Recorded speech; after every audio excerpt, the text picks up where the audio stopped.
Good evening, everybody, and welcome to Apprenticeships 101 and what you need to know with Pearson.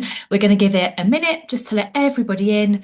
Thank you so much for giving your time this evening. And yeah, looking forward to getting started and hearing from the apprentices, the people who know the most. So we'll just wait another sort of 30 seconds and then we'll get started. Love to see so many people ready and raring to go this evening, especially on a Monday. Love it. National Apprenticeship Week. Okay, fab. Yeah, a few more trickling in.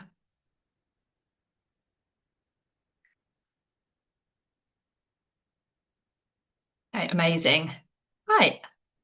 So, yes, welcome to Apprenticeship 101 and what you need to know. So, myself and my colleague Catherine are from Pathway CTM, and we're really lucky to get to host this webinar this evening. So, who are Pathway CTM? You may have heard of us already. Obviously, you're signing up to these webinars, which is great. So, you're utilising the free events that we offer. But our whole vision is driving young people to find the right pathway for them to kickstart their career, whether that's in an apprenticeship or the right pathway for them. So, what do we do for students? We offer the free employer events like this one that were related to your industry sector. So, if you're interested in finance, we'll offer you sort of finance events that might be relevant to you. Different apprenticeship opportunities across the UK that you can apply directly to from our website. We also offer mentoring for some of our employer partners, which is always really great to get the inside scoop on how to make your application as successful as possible.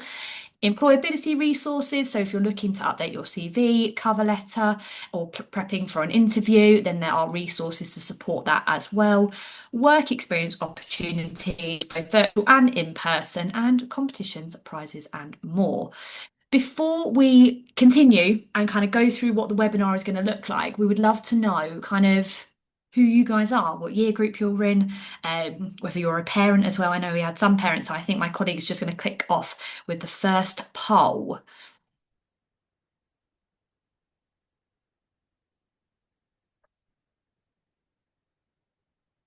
So what describes you best and what year group are you in? Ah, straight away, love that. Okay, amazing.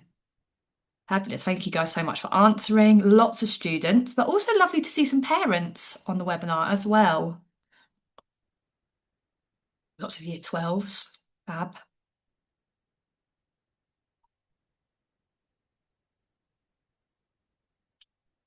Amazing. Thank you so much.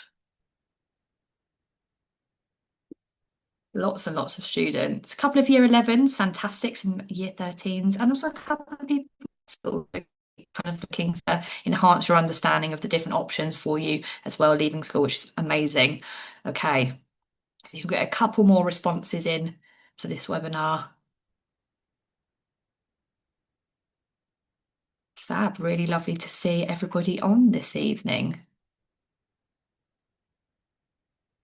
Oh, some more coming in. Got a few more students.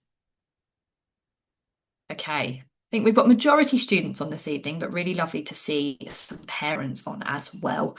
All right, so I'm going to pause that now. We're going to continue on with our slides. So as I said, free employer events. So students, this is exactly for you. As I have the Pearson series that we've got coming up, and we will be sharing some resources with you. Obviously, lots of different series that Pearson have put together, lots of different amazing webinars to help you feel prepared for your next steps. So these are some of our upcoming events with Pearson across the next couple of months. As I said, different opportunities which you're able to filter based on kind of the companies that you might want to work for, the different types of roles, the region, and the industry sector. So if you go onto our website and click on employment opportunities, you will be able to find them there. So we said mentoring. So that's working directly with members of the Pathway CTM team. And we're really lucky to have some younger members of our team who know exactly what it's like to go through those application processes. So they are there to support you. And again, you can access that on our website, put in a request, and they'll set up a mentoring call with you. We also have a podcast as well. We have a couple of podcasts now, don't we, Kath? So we have the Employer podcast, we have our My Career podcast, which is where we speak directly to employers and they get to share their amazing opportunities. So as you're out for a walk, as the weather starts getting nicer, you can listen in directly to those apprentices and those employers and what they're looking for when applying for those opportunities. And we also have an education podcast as well.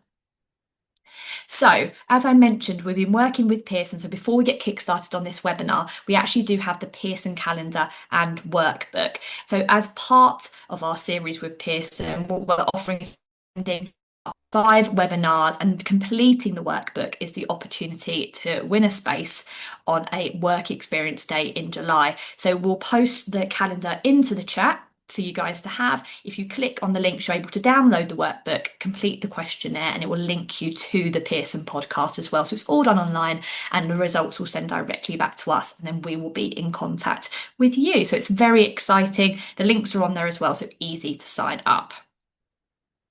Okay, so that's a bit of a snippet of what that looks like. So our Pearson playlist is on YouTube. Okay, so we have another very quick poll. I know there's lots of information, but it's really helpful for us to know how you feel about applying for apprenticeships, what you already know about apprenticeships as well. And then hopefully you'll be leaving feeling more knowledgeable. So that is the plan. So another very quick one that we would like you guys to answer. Okay. So, where are you at with your apprenticeship applications? Have you started researching any different apprenticeships?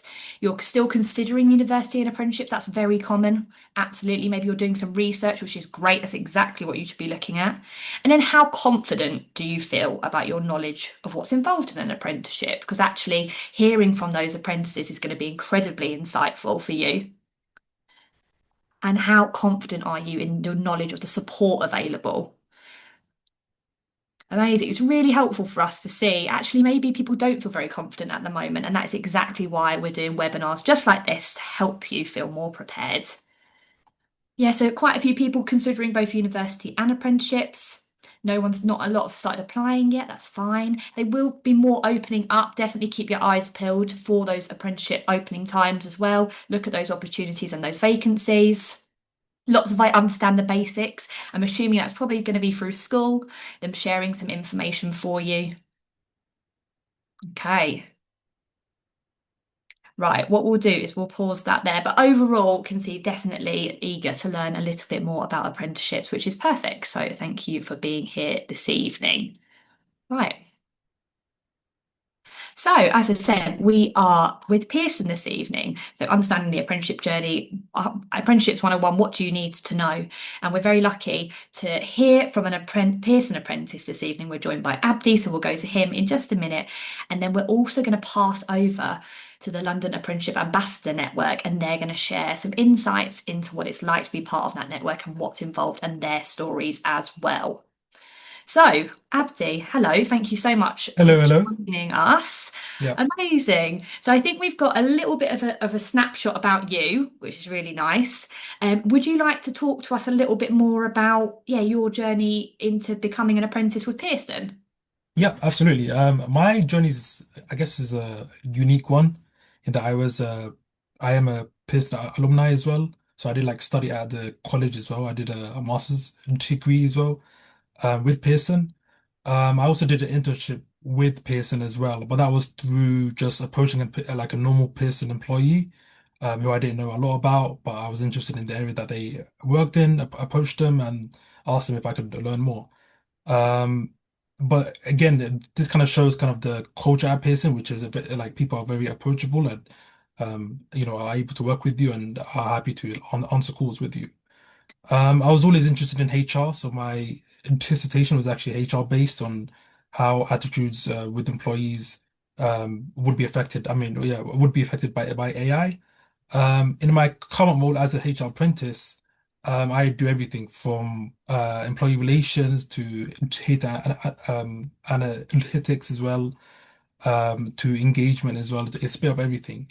I also do my own projects as well because as an apprentice, you do have that extra time to work on your own projects, which is amazing. So I do, for example, right now I have a huge right to work project. I have a huge learning series that I'm doing, which actually will upskill other employees within Pearson, about AI and about upskilling as well. So yeah, it's quite amazing, and honestly, it's an amazing opportunity. That's really cool. And I know we're going to get a chance, and who are attending the webinar are going to get a chance to ask you a few more questions. So if you would just say you were an intern first, with Pearson and then obviously moved on to do your apprenticeship. Do you think having that additional kind of experience doing an internship was beneficial, having that work experience? In terms of the adapting to the culture, yes. In terms of everything, I mean, Pearson is a large company, and if you're not there for like 4 years or 3 years, everything changes. So it definitely had to like learn from scratch. But as an apprentice, your job is to learn and just digest information and I guess show your strengths as well and learn from your weaknesses, which is amazing. And I've been doing that for the last half a year, I think it's been now. Okay, fab. And I just have one more question very quickly. Could you please just define what HR operations administrator means? I know you said you have lots Yeah. of projects, but I think HR is one of those buzzwords that everyone's like, huh, what is that? What are Yeah. you about for? So with HR, your job is to provide a service to employees. So you do everything in regards to employees. You do compensation, for example, benefits. You do employee relations, such as how to get people's performance improves, for example. You help managers with just like admin tasks as well. As in my role, it is a lot admin tasks, but what I've learned is that my strength is I guess I can learn tasks really, really fast. So what happened is I basically use a lot more of my time now to actually create new things and create projects and collaborate with people who aren't in HR, for example. Right now I have projects with the finance team, the legal team, for example, and it's just yeah, it's been amazing. That's really cool because I think HR is a lot broader than people might even realise. So it's really Yep. exciting. Thank you for sharing. And I'm excited to see what questions also come in for you later on. So thank you so much, Abdi, for Yep. sharing. That's really, really great. Okay, so we've just met Abdi, which is really, really exciting. And now we're actually going to move on to meet Amber and Patrizia. So I'm going to stop sharing my screen and I'm going to allow them the opportunity to share theirs. So whenever one of you guys is ready. Yeah, of course. Let me just get it quickly up.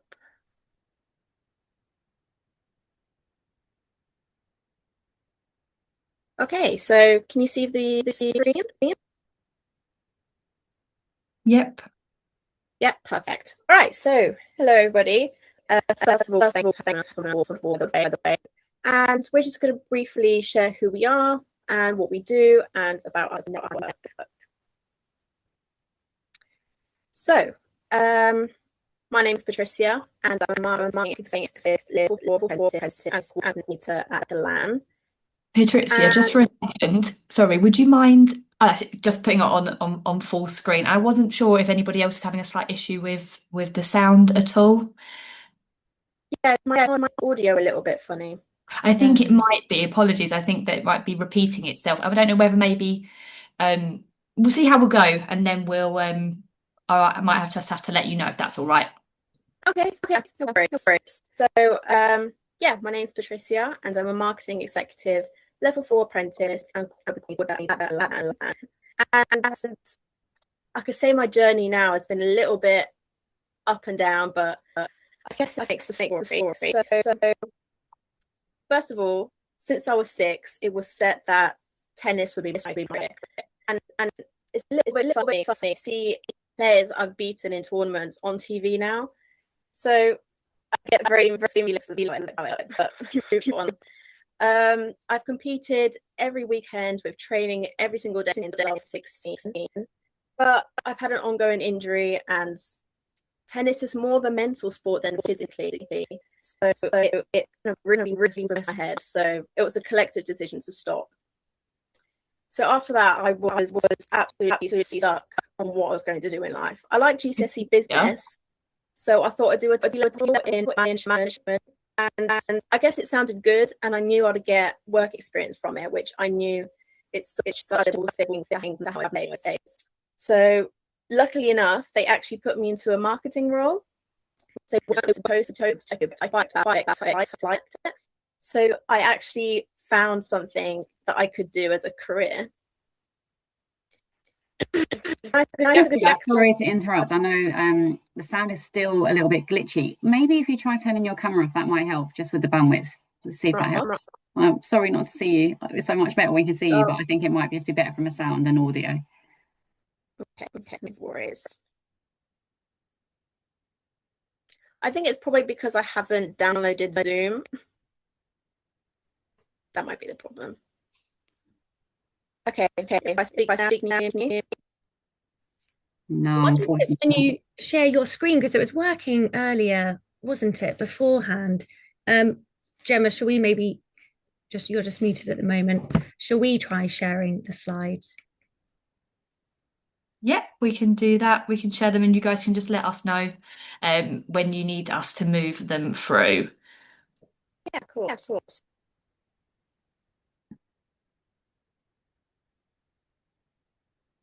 Okay. Yep, so just want a gap year.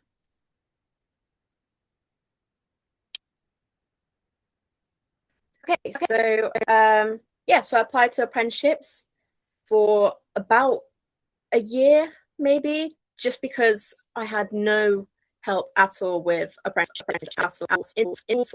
Even in college, all they did was help me with university and applying with that, but they didn't really have any knowledge with apprenticeships.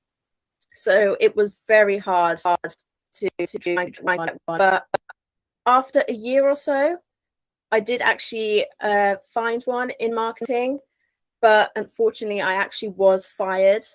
So yeah, not great for my mental health. But luckily enough, after 4 months, I bagged this apprenticeship that I should do right now, and I could not be any happier. I think all the ups and downs really helped me change who I am today and my story. And yeah, I don't think I would have been where I was today if I didn't have the ups and downs.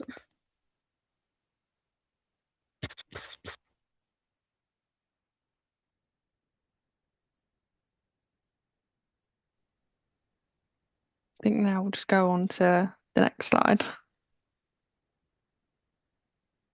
Well, is my sound and everything okay? Yeah, it's good, Amber. Yeah, Okay. yours is fine. Okay, And Amber, that's cool. can you just set the scene a little bit about the LAN and both Patricia and how you both work together, because you work very closely together. Yeah, it's all right. We'll get onto that. It's all right. Yeah, my name's Amber. I'm currently a level 3 multi-channel marketing apprentice, and I'm currently a coordinator at the LAN and also a marketing assistant at Troop by Waterlanders.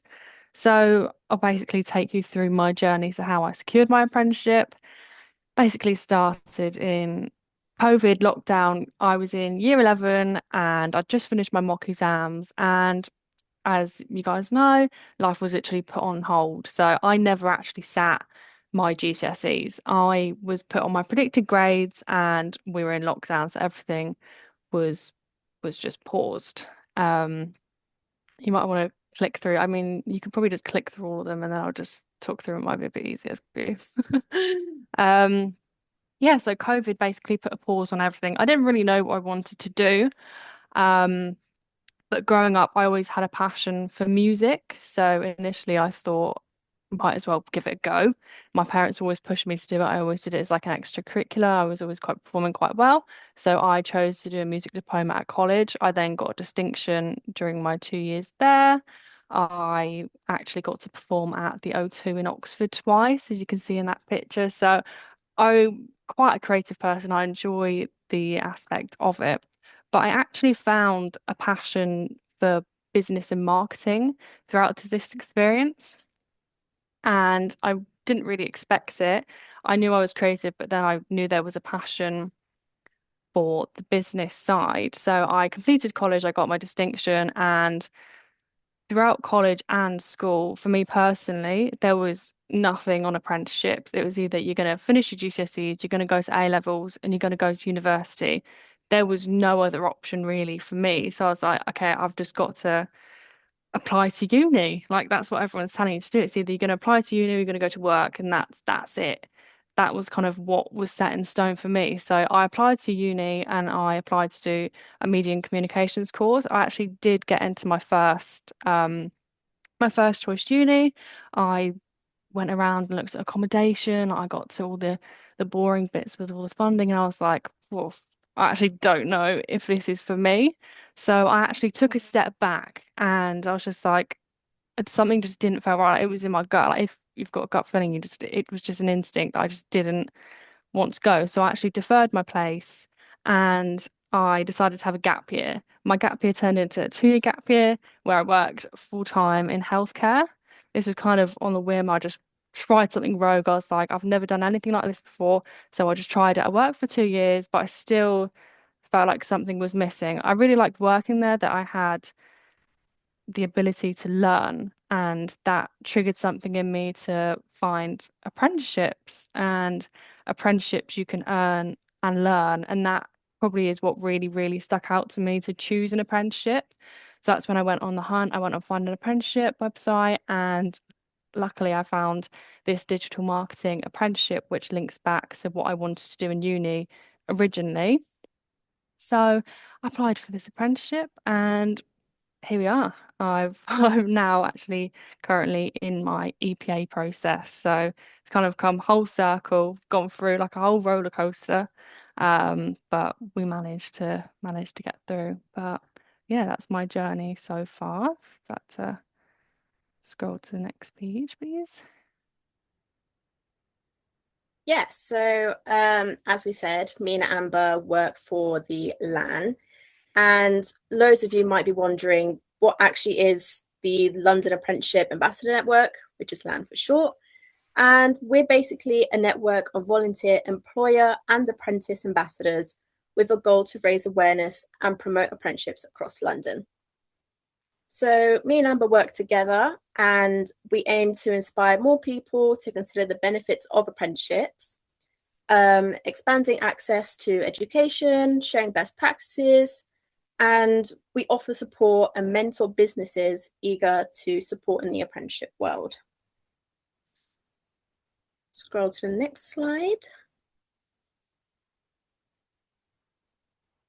Amazing. So, as our role as coordinators, we get the opportunity to host and attend some really, really cool events. I've got on the screen basically a snapshot of some of the events that we were able to attend last year. So, coordinators, we, as well as marketing, we actually do a lot of event management. So, we'll do marketing collateral and also we'll go through the whole stage of the process of events in the network where we and employers to attend. So we've got some of the big flagships that we've had over the year was at the Excel. We got groups of apprentices and employers to talk about their journeys, play games with students at career fairs. We were able to go to Tottenham, which Siobhan was actually a guest speaker on to a group of students. And we host social events as well for our ambassadors. So once you join the network, you'll be able to go to opportunities like the regional and national apprenticeship awards. We were able to go to the House of Lords back in the summer for a National Apprenticeship Week celebration, which was probably like a once in a lifetime type of opportunity, which is really, really cool. You get to network with hundreds of people from literally every single industry you could possibly imagine. So, I mean, for a lot of people, apprentices, employers, it's opened so many doors that you just would never ever expect, which I think is a great perk that you wouldn't even realize. Um, yeah, do you want to go to the next slide, please?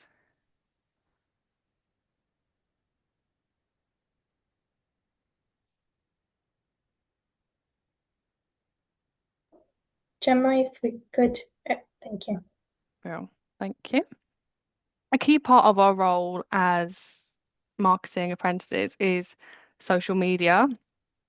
I mean, if you go back a little bit. Yeah, our main role is spreading awareness of apprenticeships, and we definitely find through social media it's an easy but effective way, and we think everyone has social media, so it's an easy way to get reach from a wider audience. So we basically encourage anyone that has an apprenticeship story, anyone that's an advocate for apprenticeships to promote this online.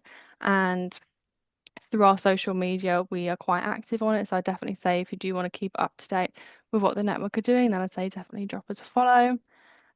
And yeah, we've got the links on the previous slide. Also, if you scan this QR code, that leads to all of our links and details anyway. So it doesn't really matter if we go back or not. Yeah, just it's skipped one slide ahead for us. Yeah, It really it's all right. Yeah, there we are. Yeah, it's only a screenshot with some links. But yeah, we have Instagram, TikTok, and LinkedIn. So feel free to go give us a follow, drop us a message if you're kind of interested in anything. But yeah, we definitely, if you've got a story, share it, talk about it, and yeah, keep up to date with what we're doing. And if you do have any other questions, then we've left our details in there. And if you do want to scan our QR code, that does lead to literally all of our important links. So feel free to scan that and get in touch. Okay, I guess we'll put the QR code just on for a minute. Thank you both so much for sharing. Tech issues aside, it's always really interesting to hear about kind of your journeys and then also how you're using your journeys now to help support those new rounds of apprentices and kind of what they're looking to when they're going to be starting and kind of what is available in terms of the support for them. So we've got the QR up here. We'll send out any kind of information. So thank you both for sending that across kind of those handles. As you said, social media is an amazing tool to be able to kind of to connect with other people who might be in a similar situation to you. Okay, what we'll do. So I know we've got plenty of time, and I think we've also got Petronella, which is really helpful on the slide as well. I know she mentioned that she might also be able to share a little bit about her apprenticeship journey, but now's the perfect time to kind of ask any questions that you might have either in our chat box or in the Q&A box as well. Because you've got obviously people, current apprentices, people who've maybe gone to uni and decided to change. So if you do have any sort of questions, please do send them across to us and myself and my colleague Catherine. We'll be able to ask them. But I don't know if Petronella, did you want to share a little bit about your journey first as well? So maybe there'll be a question that someone might like to ask. Yes, of course. But I think before jumping into my journey, I think my journey is quite popular, I would say, and they may have seen it through the podcast, but I'm happy to share it. However, I think I do have a few questions for our apprentices that have joined us this afternoon. So I think my first question is going to go to Patricia. You did mention that you applied to so many apprenticeships, and I know from my side as well that the application process is quite difficult. So could you sort of maybe explain what your process was when applying for those apprenticeships? What may be your plan, your structure, or your approach to make sure you align well with the application or aligning well your CV with the specific roles that you're applying for, and maybe just sort of talk us through your step-by-step process, if that's possible. Yeah, of course. I mean, that year has been very hard, I could say. I didn't know much about apprenticeships at all. I didn't even know the difference between all the apprenticeship levels. So I was just applying to degree apprenticeships without even thinking about the role. I was just in my head, it was just degree apprenticeship. So even if I didn't even want to be in that career, I'll just apply to it anyway. And obviously the skills I had and then my anticipation and all that just didn't get me far. But every company that wants apprentices or apprenticeship levels have different application processes. Like some apprenticeships have maybe even 5 or 6 application stages. I got to, I think it was either 2 or 3 assessment centers. So that would be like the 5th or 6th stage. But yeah, it mainly consists of kind of like an assessment, just to get to know you, a video interview, and even or like an in-person interview. But yeah, many stages. But what I personally did that really helped me is don't just apply in bulk. Actually spend your time, look at the job description and job role and see if you actually align yourself to what it says. And always change your CV to that job if you want it. So any keywords that the job description or job role has, always put it in your CV, as some jobs do actually use AI to kind of detect keywords in the CV to do with the job description. So that really helps to kind of get into the interview stages. But yeah, I think what really helps me is research. So I researched a lot about the different levels and the different apprenticeships that they are, but also I researched it myself. I It was kind of a long journey, but I realized what I actually wanted to do in life. So yeah, I applied that with obviously the different apprenticeships that are out there. And yeah, I finally got the one that I really wanted. That is perfect. Such a great journey. So I would say your tip is from applying to so many apprenticeships is really just doing your research into the Yeah. companies, understanding really well the job description to ensure that you can steal some keywords to really just to make your application really stand out. Um, and then I think there has been a question really about levels, what I think the level standards are. And I think there's some confusion, which I think I'm more than happy to answer this question just because I've been working quite closely with apprentices, understanding what each sort of level is. So all apprenticeships start from level two, which is all like a foundation apprenticeship. Moving forward to level three, level four, which is just sort of equivalent to A levels, I would say. And then moving forward to level five, which is just level five, and then level six is a degree apprenticeship. I think there was a question on how can apprenticeships and university and degrees work together. Well, right now we do have the possibility of doing a level six, which is a degree apprenticeship, meaning that if you are to be successful in a degree apprenticeship, you'll be working 4 days within the selected organization or the successful organization, and then you'll be spending 1 day at a specific university studying towards that degree. Um, Apprenticeships, I'm not sure if we have a lot of knowledgeable people about apprenticeships, but apprenticeships are really working towards a qualification but also studying at the same time. So it is spent 80% in the workplace and 20% is spent studying. So that could be with a training provider, with a college, or these of the selected training provider from your organization. So that's what apprenticeships are, if it makes sense. If not, happy to sort of go into more details. And then I can see another question is where do I start looking for apprenticeships? There's so many different websites at the moment. So find an apprenticeship, which is the government website. All the apprenticeships should be there. Hiring, also Pathway CTM on the website. I believe they do have a lot of apprenticeship vacancies are there. So there's many different websites. Also, the specific organizations that do have a careers website where you'll be able to find their apprenticeship as well. Moving forward with a few questions I have for our apprentices is I will go to Abdi.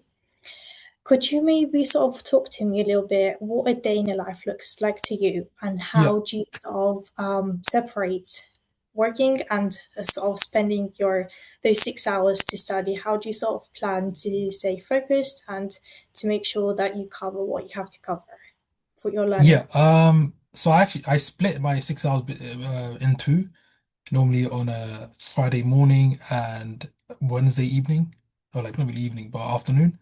Um, and during those hours, I told my leader and I told my team I'm gonna be studying for those hours. So unless it's like an emergency, um, yeah. Yeah. I mean, it's pretty much just normal work. It really is normal work. Even when I get viewed as an apprentice, people don't think I'm an apprentice because the amount of time I'm like working with other colleagues. So in terms of that, it's actually amazing that it's only 6 hours. Because then it kind of changes the view of an apprentice and what I can do. I do see a question about kind of the projects that I do. Um, so actually right now the project that I'm working on right now is a large right to work project, which just means it's a normal admin project, but it involves meeting with people in the office to, I guess, fulfill the right to work kind of documentation. Another one is about upskilling, so I'm doing like a learning series, and that is something that I've like thought about myself. I've done the project, I've done kind of the groundwork for, and it involves upskilling employees um, on our new kind of internal learning hub that we have within Pearson, so they can like learn new skills. I basically go to calls of about 50 people at each time or whatever, and kind of explain to them how it works, how the learning hub works and stuff. And that is something that I am really passionate about upskilling because it is something that I do myself. Like aside from being an apprentice as well, like in between my internship at Pearson and an apprentice at Pearson, I was actually just upskilling myself and learning new skills, and that is, I guess, one of the key points in how I was be able to, I guess, land this opportunity was I learned a tool called Tableau, which was also within Pearson. And when I explained that in my interview, they were surprised because it is the same tool that they use. So it's just like stuff like that, where it's like if you show that you're upskilling yourself and learning new skills, then they'll be more confident in choosing you as the right candidate. Because then it's a person that not only does the normal kind of work, but also kind of elevate themselves to, I guess, like new standards and yeah, I guess new heights. That's perfect. Thank you, Abdi. Thank you for clarifying and sort of showing and telling our joiners today just how it is how do you spend your time, how do you split your time to study and sort of study and focus on yourself. My next question is for Amber, and then I would sort of jump onto my experience and my journey. Is what is the biggest challenge you faced during your apprenticeship and how did you overcome it? Just so we can sort of not talk about just the positives. I think there's always ups and downs in everything we do. So I think it is good to sort of just show an example and how you overcame that challenge. Yeah, I think that's a good question, to be honest, because I feel like everyone likes to show the positives and all the highlights, when realistically, it's not all sunshine and rainbows. Um, I'd probably say, just because of my journey, the going back to studying. So because I had so much time out of education and then going into work, and then I know it's obviously kind of similar to the previous question, but it is actually just having the balance of working and studying, and just having, you need to have really good time management skills and organization skills. You need to be able to communicate with the people around you. We've got quite a small team, so going into that and kind of building everything from scratch, I found that quite challenging at the beginning, because there was not many people to kind of, I was the only apprentice that had started at that time. So you kind of do feel alone. You're like, I'm the only one in this position. But luckily, obviously, the more you get into a role, the more you get to know people.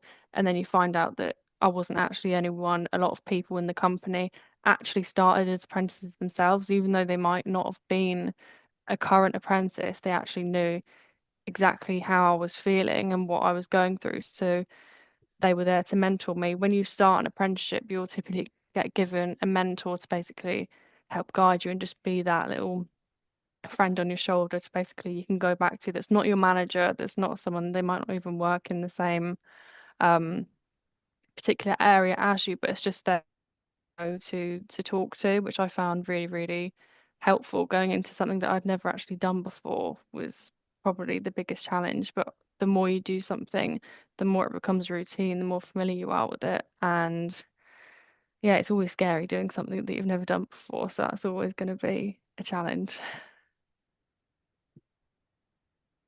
Yeah, absolutely right. And then another question, just I think I'll just go with you, Amber.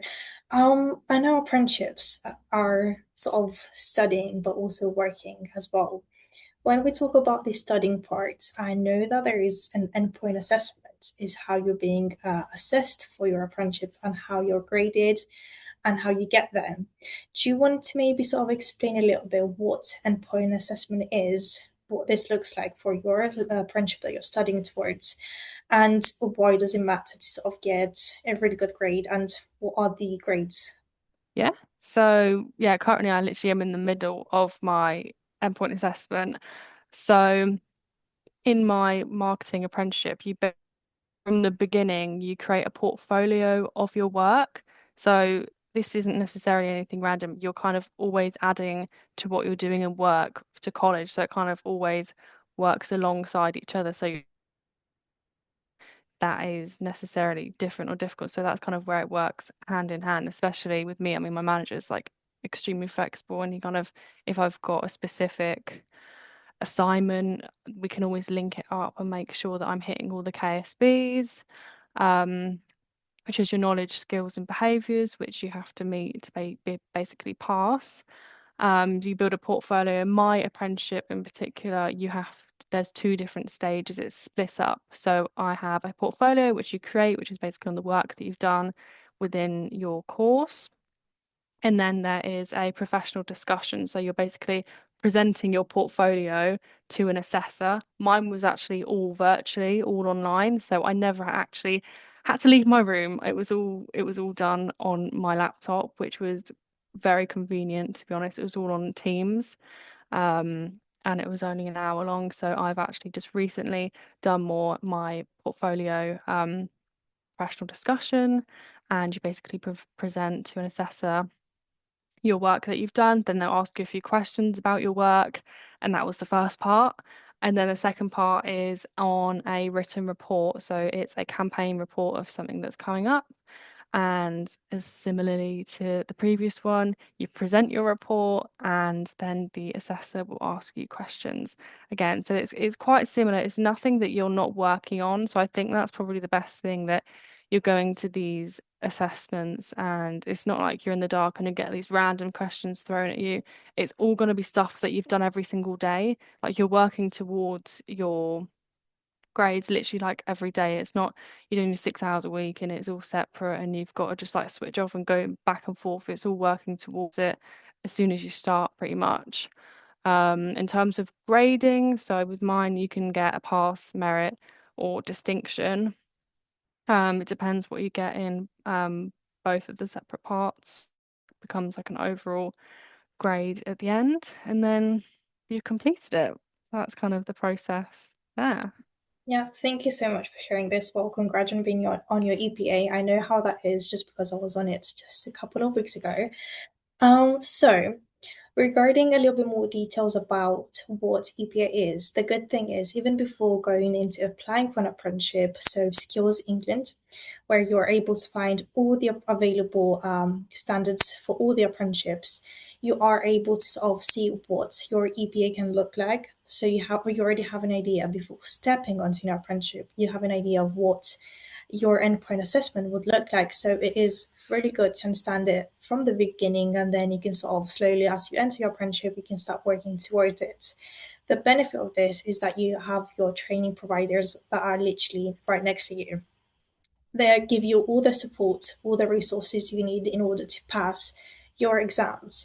Training providers meaning is basically like your teacher. At school, you have a teacher that sort of teaches you in classroom. That is the same as apprenticeships. It could be on site or it could be sort of all online, but they're really just teachers that support you on your learning and your learning sort of journey. So they give you, again, like I mentioned, all your resources that you need, any practice. So when I came to my EPA, I had my teacher that was next to me, sort of guiding me.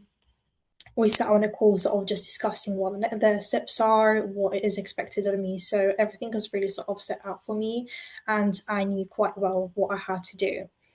I think that is sort of in general what apprenticeships are, if that makes sense. And yeah, I think, do we have any questions coming in, or should I just sort of jump a little bit by my story and sort of describe what I did, what my process was? We actually have lots of really lovely questions coming in. And I have one for Abdi actually that I would direct to you if that's okay, Yeah. Abdi. Thinking about obviously your apprenticeship and the work experience that you've had, what qualities do you think made you stand out when applying for your apprenticeship, but then also thinking about applying for your internship? What qualities do you think helped benefited you? I think kind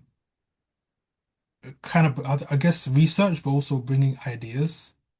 If you show that you're a person who's willing to, I guess, inspire change, and actually test kind of the status quo, I guess, is kind of what people want. They kind of want someone who's going to add to the company. So for sure, I guess I would say bring some ideas maybe would help in terms of how you think you can actually, I guess, make an impact in your role.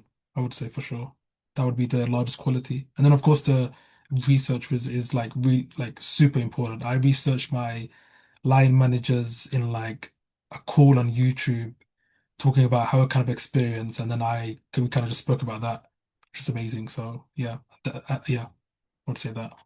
That's really good. I really love that you said that you'd sort of research the people that might be interviewing you and a bit about the Yeah, company. And we know that actually that counts. That is like a quality that you've gone out of your way and above and beyond to find out more about the people that make the company. yeah, So that's really good. So I think overall, like you were saying, it's doing that research, but not just about the company, but also thinking about who might you end up working with. And LinkedIn yeah, um, is an amazing tool to be able to do that. Definitely. I think about, so we're looking at kind of how many companies hire at once, and I think me and Catherine talk about this quite often, that actually it is all about researching the sectors you want to go into. Um, and actually, some companies will hire loads of apprentices, and then other companies, much smaller companies, will hire kind of fewer apprentices. So it's just having a look at what companies have available, and then looking at when those vacancies are, and just, like Amber was saying, it is, and Patricia was saying, it is making sure your CV is strong, and you're ready to start that application. But no, we've had lots of lovely questions kind of coming in. I had one, and I wonder if maybe um, either Amber, you might be able to answer this actually. And I guess it was talking about the balance that you have, obviously, between working in and kind of doing your other aspects of your apprenticeship, how you find the balance, and how do you kind of take your downtime when not doing and your apprenticeship at the same time. I don't know if my thing just glitched out, but I didn't really catch the end of that question. You're Sorry. saying, that's all right. How do you find a balance, obviously, with working in uni, and what do you do to help yourself, step away from that and feel prepared to go back the next day? Yeah, so mine is, it depends. I normally have my set days on a Friday or a Monday. So I follow a routine pretty much every single week. So I know what I'm going to do, and the work kind of just follows the same thing. So it's basically just finding a routine that works for you.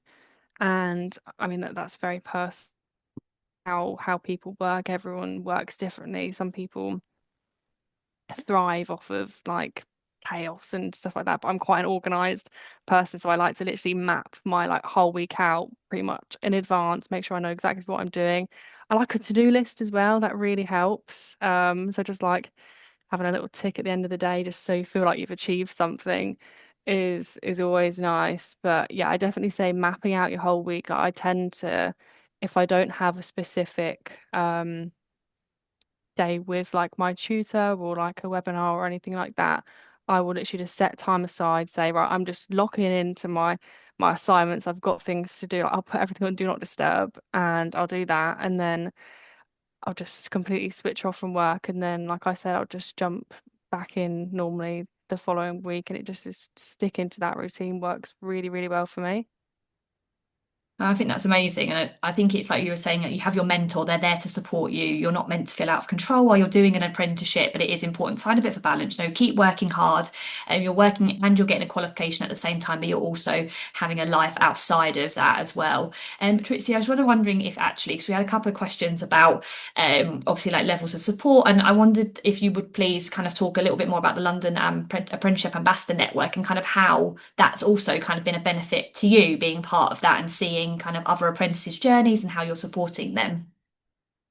Yeah, of course. So as I said, with my journey, I was practically alone. Not even school helped me or anything. So working for the network, it was like a complete change of scenery for me. And it was great having so many people in the same boat, and even employers just bonding over like apprenticeships and helping students along the way.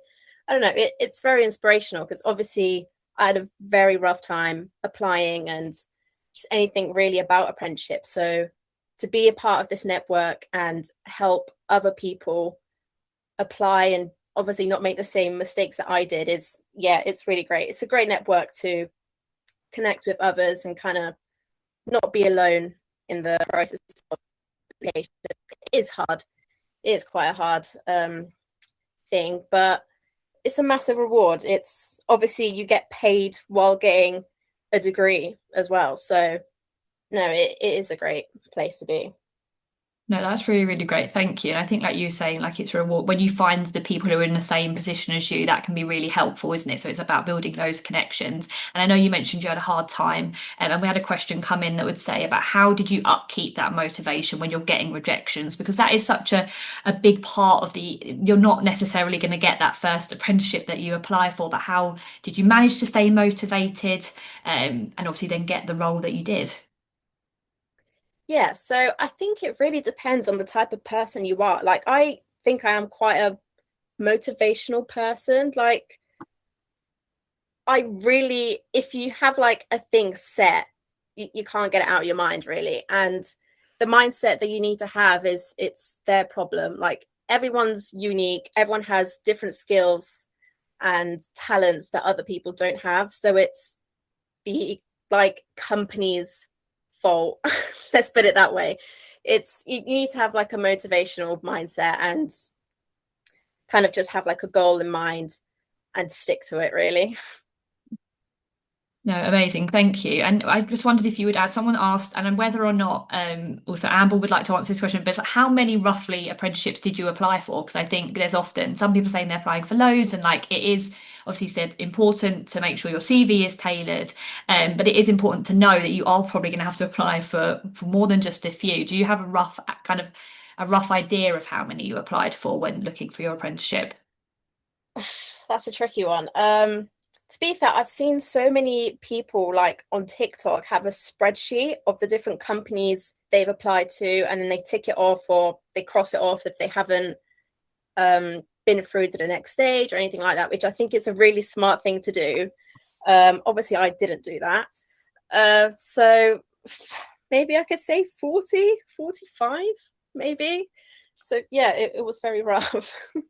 No, I mean, do you know what? I think in the job market, throughout your career, you quite often will need to be doing that. And like you said, motivation is an important skill that you're going to take through your career as you're going as well. I know when I was applying for jobs, I did have a spreadsheet, but it was, you're making those applications. It's because you're seeking the right kind of opportunity for you, which is really, really cool. In terms of we're thinking about securing kind of apprenticeships. I wonder if Petronella, you would be able to answer this with kind of your knowledge of apprenticeships and kind of what's involved and supporting others. What would you say is more important when securing an apprenticeship, grades or experience? Well, I would sort of say none, just because as an apprentice, we're not looking for experience. As an apprentice, the purpose of an apprenticeship is really to learn. It's learning on the job, so you don't need any experience. So I came into technical recruitment with no idea how to review a CV and how to judge a CV, and you learn this on the role. And the purpose of doing an apprenticeship is also to learn on yours of the learning side, which is with your training provider. I would say when applying and standing out, or what's more important, it is showcasing your potential. Um, what employers love to see is potential. You have the mindset that you want to grow, you want to develop, you want to improve your skills, you want to have a great behavior, you want to bring like motivation into the team, and really, employees want to see that you're sort of that outgoing person that would just grab any opportunity to come in the way and sort of succeed and grow at a faster rate, at the fastest rate as possible. So I wouldn't say you need any skills or any grades, because again, I think grades are sort of starting to sort of slip away from requirements.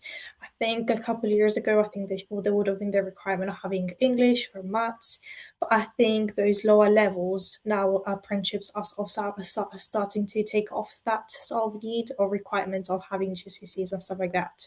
So I would say it's not skills, it's not qualifications, it's not grades, it's your potential and what you can do as an apprentice or as an individual to grow and develop.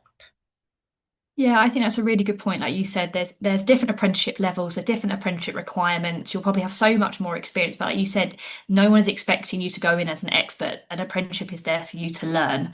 So yes, some will have minimum requirements, but you are learning as you're doing that apprenticeship. So I think that's really, really important. So thank you for sharing that and really insightful. I know we've got a few kind of minutes left. I was wondering if maybe it might be nice to summarize kind of what you guys are like, everybody who's joined today, like Abdi as well, what you're looking forward to with like finishing your apprenticeship and what are your goals kind of ahead of you? Yeah, I guess I'll start off. For me, I guess it's just to get more involved in kind of the just the high level work, I guess, like the strategic side of things. That would be amazing. Right now, I am just learning kind of the admin stuff and then networking with people and doing my own projects, and then hopefully just moving on to more challenging things, to be honest. That is what I'm looking forward to. That's really cool. Yeah, so like continuing to grow, continue motivated. I love that. Patrizia, what about you?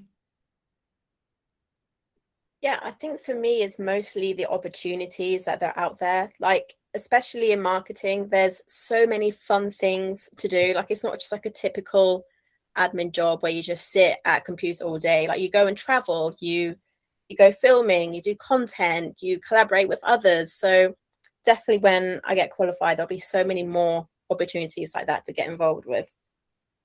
And that's really cool. And you'll have that qualification, but you'll already have all that experience, which is just going to get you that one step further, which is so exciting. And Amber, would you mind sharing, yeah, what are you looking forward to? You're obviously finalising your apprenticeship, you're working with the London Ambassador Network, both of you, which is so amazing. What are your goals? What are you looking forward to next?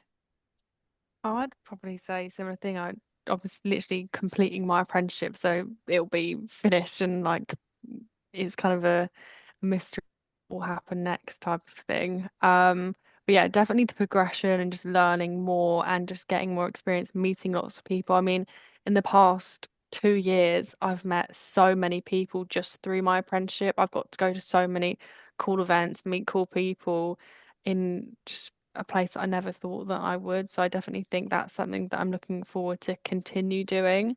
And yeah, just sharing the impact with other people and telling people that you don't have to know exactly what you're doing. It's quite nice to actually go around sharing a story, which I think is why the work that we do in the network is so, so important, especially coming from apprentices ourselves.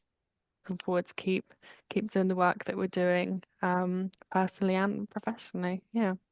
Yeah, amazing. Thank you. And I think like your stories are so inspiring because you'll have like different insights into your apprenticeship. You're allowed, like you said, you're allowed to change your mind. You don't have to know what's going on all the time, but it's like researching, finding out what you think might be for you, seeking that support, and putting yourself out there, which is really exciting. So thank you guys all so much for sharing. I know we've got kind of a couple of minutes, but what would be really helpful for us, obviously, people are still on the call is your feedback. I know we had kind of some feedback at the beginning, kind of learning about. We'd love to hear your thoughts on kind of the information that we've shared today, and also anything that you kind of would like going forward. As I said, we're doing the series with Pearson. They're invested in kind of helping you guys to feel secure in your next step. So your feedback is always really appreciated. So I know my colleague has put the link in the chat box as well, but you can also scan the QR code as well. But I guess what we'll do is we'll kind of summarize, go full circle. I think Siobhan, would you like to share something as well, just at the end? Yeah, just a quick intro. So as the early careers manager at Pearson, I work closely with partners like Pathway CTM and have the amazing job of supporting apprentices in Pearson, but we network wider than that. Like I work very closely with Amber and Patricia in the LAN. So today was really about giving them the opportunity to hear from them firsthand about their experience and just about how amazing apprenticeships can be, and they are life-changing. I've seen it firsthand. So we really wanted to put on this session to kind of give you a bit of 101 kind of information about the structure of apprenticeships, some of that kind of like nice to know things about endpoint assessment, what grades you need and things like that, but really is to hear the personal stories of the people on this virtual screen. And I think you can hear today that people have joined apprenticeships from very different walks of life, from Patricia, who had like a sporting background, Amber in music, Abdi had actually gone off and done a degree and has full circle back into the world of apprenticeship. So they really do kind of change lives and they work in various different guises. So I'm really happy that we've been able to showcase to you guys, and thank you so much for your honest and kind of opinions about, you know, the challenges. They're not easy apprenticeships. You do have to actually do a day job and study alongside, so we don't want to kind of set people up thinking they're easy. They're not just hard to actually gain an apprenticeship and they're getting harder, but they aren't easy when you're on them. But it's really just to say they can be such a life-changing thing to get part of. Please just keep your momentum going. For those of you that are out there in the kind of depths of applications and feeling disheartened, sometimes it is just finding the kind of the right job, the right fit with an organization, Patricia, I think you mentioned as well about putting a bit of time into your applications, really personalising things like CVs, cover letters, and application forms, putting in a bit more effort into the application will mean that you will get that right role eventually, and just try and keep your motivation up, because employers like Pearson are really looking for you as the next generation of talent to come through our doors. And Petronella's kind of really nicely outlined that, of course, we're an awarding body. We mark your grades. We're really into the academic side, but likewise, we really see potential in people, and we want to be part of that journey to develop candidates. So please do come back and join some of our future events with Pathway. They take place in the evening, usually on a Monday, Tuesday kind of evening each month. We've got some really exciting topics coming up in the next few months, and if you complete the workbook and attend as many as you can, we may actually see you in person in our headquarters in July. So thank you, everyone. That was just from me saying we're really happy to be here supporting people on what can be quite a difficult journey when you're navigating next steps in your career at a young age. So thank you to everyone for tonight. Yeah, thank you, Siobhan. I think that's really, really lovely. And as you mentioned, we've got our next event coming. What's next? Career pathway session kind of coming up next month. And apologies for the tech. It's the Monday, it's just one of those things. But we really appreciate you all attending this evening, spending your time, and obviously all of the amazing apprentices and Pearson for kind of sharing their thoughts as well. But we wish you all a very lovely National Apprenticeship Week. Hope you've got lots of other webinars kind of coming up. And thank you for joining us this evening. Thanks for joining. Bye, everyone. Thanks. Yeah. Bye bye. Cheers. Thank you. Thank you.